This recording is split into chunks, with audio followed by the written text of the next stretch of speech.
네, 안녕하십니까. 용서 목사입니다. 오늘 말씀은 사도행전 16장 22절에서 25절까지 말씀입니다. 빌립보 도시에서 귀신에 사로잡힌 여인을 예수 그리스도의 이름으로 쫓아내고 그 생명을 건져낸 바울은 주님의 제자로서 해야 될 일을 마땅히 했을 뿐이었습니다. 그러나 그 여인을 고용하고 있었던 악독 고용주들은 귀신에서 벗어난 그 여자를 통해서 더 이상 돈벌이를 할 수 없게 되었다라는 이유로 바울과 실라를 고소 고발해서 모진 매를 때리고 감옥에 가두게 되었습니다. 그리고는 거기에 이제 누명까지 씌워서 마치 바울과 실라가 로마 제국의 근간을 흔들려는 마치 레지스탕스 역할이라도 한 듯 그들을 모함까지 하게 됩니다. 21절을 보겠습니다. 이 사람들은 로마 시민인 우리로서는 받아들일 수도 없고 실천할 수도 없는 부당한 풍속을 선전하고 있습니다 하고 말하였다. 자, 로마 시민으로서 절대 받아들일 수 없는 부당한 풍속이라는 무엇을 말하겠습니까? 바로 로마 황제 숭배 사상의 정면으로 도전하고 있는 그 복음에 대해서 그것이 로마 시민의 입장에서 보면 불건전 사상이라고 모함을 했던 것입니다. 그리고 그곳에 있던 이방인들은 이 말을 하자마자 즉시로 바울과 실라를 일제히 공격합니다. 22절이 이렇게 증언합니다. 무리가 그들을 공격하는데 합세하였다. 여러분 이것이 상상이 되십니까? 여러분 이 장면이 지금 상상이 되십니까? 지금 고소고발을 당했으면 어떤 법정에 들어가게 된 것이고 집정관 앞에서 재판을 받아야 정상이지 않습니까? 근데 그 옆에 구경하고 있던 그 무리들이 일제히 바울과 실라를 공격한 겁니다. 이거는 지금 뭐 룰도 없고 규칙도 없고 법도 없고 그냥 아수라장이 돼버린 겁니다. 그냥 무작위로 바울과 실라를 공격하기 위해서 벌어진 판이었던 거죠. 계속 보시죠. 그러자 치안관들은 바울과 실라의 옷을 찢어버리고 그 사람들을 말리는 게 아니라 같이 덩달아서 그 바울과 실라의 옷을 찢어버리고 맨몸이 된 상태에서 그들을 매로 치라고 명령까지 내립니다. 그러니까 정리해 본다면 바울과 실라는 제대로 된 재판 한번 받아보지 못하고 매질을 당하게 된 것입니다. 이것은 당시 빌립보라고 하는 이 로마가 통치하고 있던 이 도시의 사람들이 이방인들이 얼마만큼이나 유대인들에 대해서 혐오적인 감정을 가지고 있었는가, 그리고 또 크리스찬들에 대해서 혐오감을 가지고 있었는가를 보여주는 장면이라고 할 수 있습니다. 한마디로 이것은 너무나 불공정한 재판이었을 뿐만 아니라 아주 비인격적인 체벌이었던 것입니다. 당시 죄인들의 옷을 벗기고 채찍을 가한다라는 것은 중범죄자들에게만 허용되는 체벌 방식이었기 때문입니다. 그런데 바울과 실라는 누구를 죽인 죄도 없습니다. 남의 물건을 훔친 강도짓을 한 것도 아닙니다. 그렇다고 로마 제국에 저항하는 레지스탕스도 더더욱 아닙니다. 그럼에도 이유를 불문하고 그들은 바울과 실라에 대한 혐오를 무차별적인 체벌로서 드러냈던 것입니다. 그때 바울과 실라는 맨몸으로 채찍을 받는 고통도 견뎌야 했지만 인간적으로 너무나 억울하고 그 분한 이 상황으로 인하여 인간적으로 분개할 수밖에 없는 어떤 심적 고통도 함께 겪어야만 했던 것입니다. 여러분 이 장면에서 우리가 한 번만 좀 더 깊이 묵상을 해보기를 원하는데요. 예수를 믿었습니다. 예수를 믿었는데 그것 때문에 내가 이 땅에서 무슨 복을 받는 것은 고사하고 오히려 억울한 일을 당하고 누명까지 뒤집어 쓰고 감옥에 개처럼 끌려가서 온갖 인종차별과 혐오 섞인 발언들을 들으면서 거기에 비인격적으로 매질까지 당했습니다. 심지어 여기서 내가 과연 살아나갈 수 있을까라고 하는 그런 보장도 없는 상황이 벌어지고 있습니다. 여러분 같으면 이 상황에서 어떤 질문이 생기시겠습니까? 하나님 도대체 왜? 도대체 제가 뭘 잘못했습니까? 뭘 그렇게 하나님께 제가 이렇게 벌을 받을 만한 짓을 했습니까?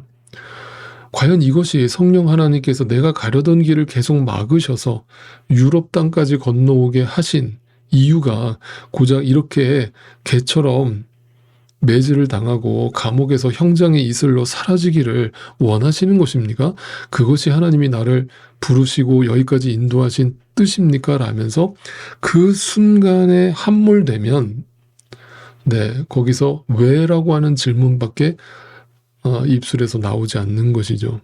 그러니까 이 바울과 실라가 당하고 있던 이 당시의 그 고통을 우리가 절대 가볍게 이해해서는 안 되고, 인간적으로는 정말 가장 힘들고 절박하고 절체절명의 위기 상황 속으로 그들이 지금 떨어지고 있음을 보게 됩니다. 심지어 어느 상황까지 벌어집니까? 23절입니다. 그래서 이 명령을 받은 부하들이 그들에게 매질을 많이 한 뒤에 감옥에 가두고 간수에게 그들을 단단히 지키라고까지 명령을 합니다.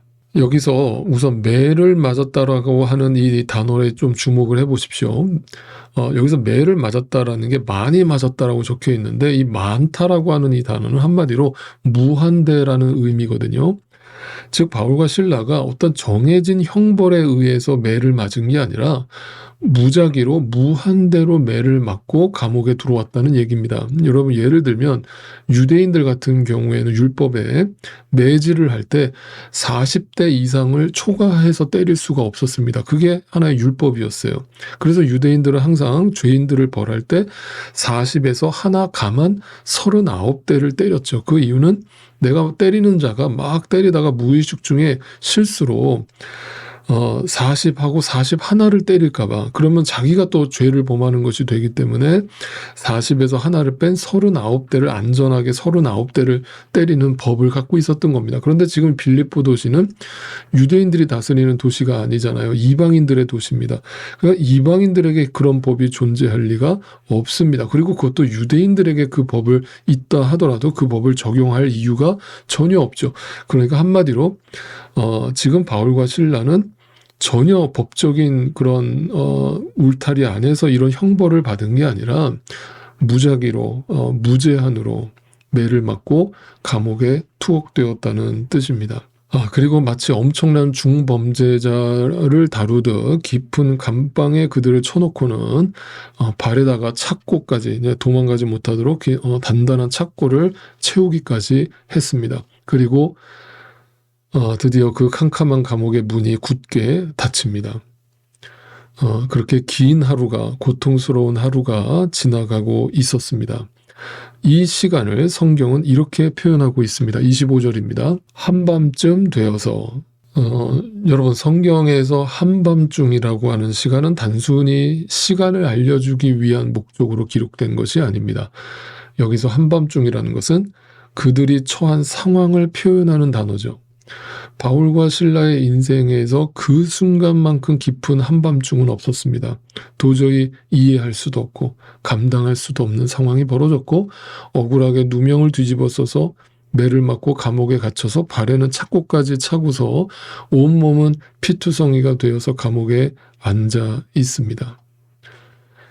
그 인생의 한밤중에 바울과 실라가 무엇을 했습니까? 다시 보실까요? 25절입니다. 한밤쯤 되어서 바울과 실라가 기도하면서 하나님을 찬양하는 노래를 부르고 있는데 죄수들이 듣고 있었다.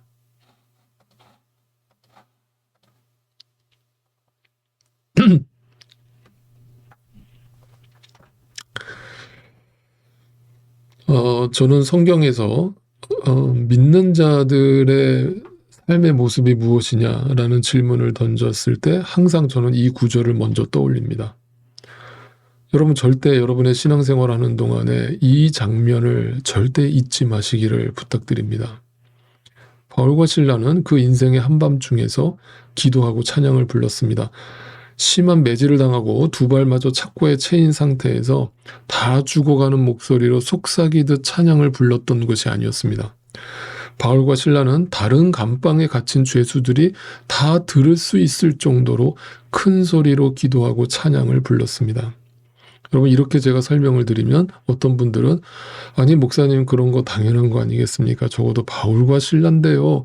그리고 그렇게 절박한 상황에 놓이면 사람이 간절함이 나오지 않습니까?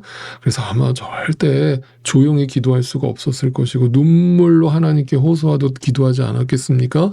그리고 눈물로 절규하듯 찬양을 부르지 않았겠습니까? 라고 하실 분들이 계실지 모르겠습니다. 만약 그렇게 이 본문을 이해하고 계시다면 바울과 실라는 그동안 자신들이 전했던 복음에 대한 이해는 까마득히 잊어버린 채 자신이 처한 절체절명의 위기 상황을 극복하기 위해 있는 힘을 다해서 기복적으로 죽을 둥 살 둥 매달려서 하나님께 눈물로 호소하고 살려달라고 하나님께 기도하고 찬양했다는 의미가 되기 때문입니다. 제가 정말 수도 없이 말씀드린 것이지만 여러분, 항상 우리의 믿음은 결정적인 순간에 드러납니다. 평안할 때는 그 사람에게 진짜 믿음이 있는지 없는지 우리는 알 수가 없습니다. 여러분이 고난을 당했을 때 여러분의 기도가, 여러분의 찬양이 단지 내 처한 문제를 해결해 달라는 아우성으로 귀결된다면 그 간절함과 절실함을 이해 못해서가 아니라 그걸 이해하더라도 여러분의 신앙이 절대로 건강한 신앙이 아니었다라는 것을 그 순간 증명해 주는 겁니다. 그렇다면 바울과 실라는 그 감옥에서 무엇을 위해서 기도하고 찬양을 불렀겠습니까? 그것은 당연히 지금까지 한치의 오차도 없이 자신의 삶을 인도하신 그 하나님께서 이 상황을 주신 이유가 무엇인지 물었을 것이고, 그리고 분명히 이 가운데 하나님의 뜻이 있음을 믿었을 것이고, 그리고 그 뜻이 자신들을 통해서 온전히 이루어지기를 간구했을 것입니다. 바로 그로 인해서 그 증거로서 감옥문이 열렸을 때, 기적적으로 감옥문이 열렸을 때 만약 바울과 실라가 여기서 우리 좀 꺼내주십시오라고 간절히 기도했다면 감옥문이 열리는 것은 곧 그 기도에 대한 응답으로 받아들였겠죠. 그러면 바울과 실라는 어떻게 행동을 해야 맞습니까? 네, 그 감옥을 박차고 나와서 도망치는 것이 하나님 기도에 대한 응답으로 여겨졌을 것입니다. 그런데 바울과 실라는 문이 열렸는데도 불구하고 도망가지 않고 조용히 하나님의 응답을 기다렸습니다. 그 말의 뜻은 뭡니까? 바울과 실라는 여기서 우리를 살려달라고 기도한 적이 없다는 뜻이 됩니다. 오늘 이 바울과 실라의 믿음과 우리의 믿음을 한번 비교해서 생각해 보시기를 바랍니다. 우리가 진짜 믿음을 가지고 있는지, 우리에게 그 믿음이 어떻게 작동하고 있는지를 다시 한번 돌이켜 보실 수 있기를 바랍니다. 여러분의 인생에서, 우리의 인생에서 깊은 한밤중을 만날 때마다 내가 인간적으로 할 수 있는 방법은 다 동원해서 해볼 대로 다 해보고 도저히 안 되면 그제서야 마지못해 하나님께 엎드려서 이 문제 좀 해결해 달라고 아우성치는 우리네 모습과 그 절체절명의 위기 상황에서 감옥문이 열렸음에도 도망치지 않고 우리를 이곳에 부르신 하나님의 뜻이 분명히 있을 것이라며 그 상황을 잠잠히 기다리고 있는 바울과 실라의 모습을 한번 비교해 보실 수 있기를 바랍니다. 이 믿음의 차이는 하나밖에 없습니다. 바울과 실라는 어떤 상황 속에서도 지금 바로 여기 나와 함께하고 계시는 그 하나님을 믿었기 때문이었습니다. 그렇다면 그 고난도 반드시 이유가 있음을 믿었기 때문이었습니다.